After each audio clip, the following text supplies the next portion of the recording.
Well, the votes are being counted in Kenya after millions waited in long lines to cast their ballot in the general election. Some waited as long as 8 hours. 8 candidates are running for president. The two front runners are the current Prime Minister, Raila Odinga, and his deputy, Uhuru Kenyatta. If none of the candidates gets half of the vote, a runoff will take place within a month.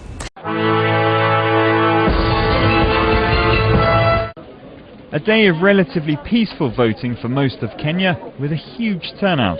Some relief for those who feared a return to the violence of 2007's presidential elections. As night fell in Nairobi, voters were still queuing to cast their ballots. I think that the process could have gone a little bit more faster. There's 6 ballots to count. But I think at the end of the day, let's rather play it safe and take our time. It's going to take a long time from what I've observed.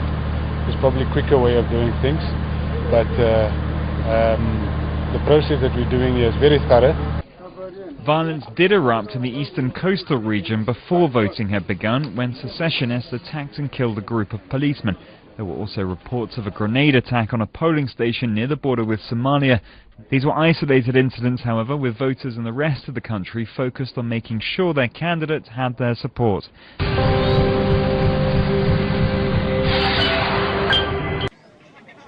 The long queues make this look like democracy in action.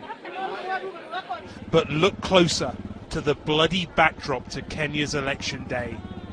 Police officers were killed in the seaside city of Mombasa today. Gangs with machetes attacked as people queued to vote. And the fears about this election have roots in the last.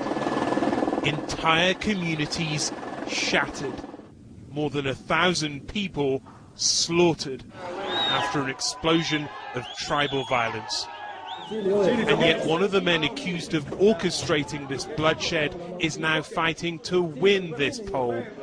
Uhuru Kenyatta has smiled through the campaign, but if he wins, his first foreign trip might be to The Hague to answer charges of crimes against humanity.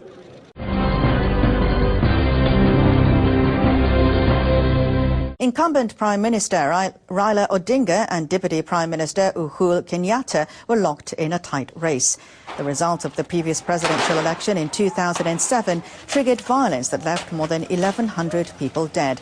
This time, government officials deployed about 100,000 police to tighten security.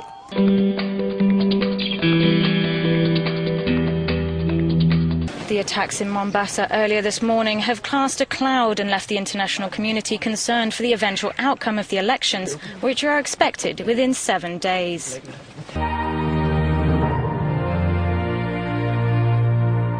In spite of what happened last night, there were no further incidents of insecurity have been reported, and we want to commend Kenyans for keeping the peace. They voted peacefully. We are also encouraged by the fact that despite the unfortunate incident in Mombasa and Kilifi, where police officers and one of our staff, a deputy presiding officer, were killed, voters defied the security threat and still turned out in large numbers to vote.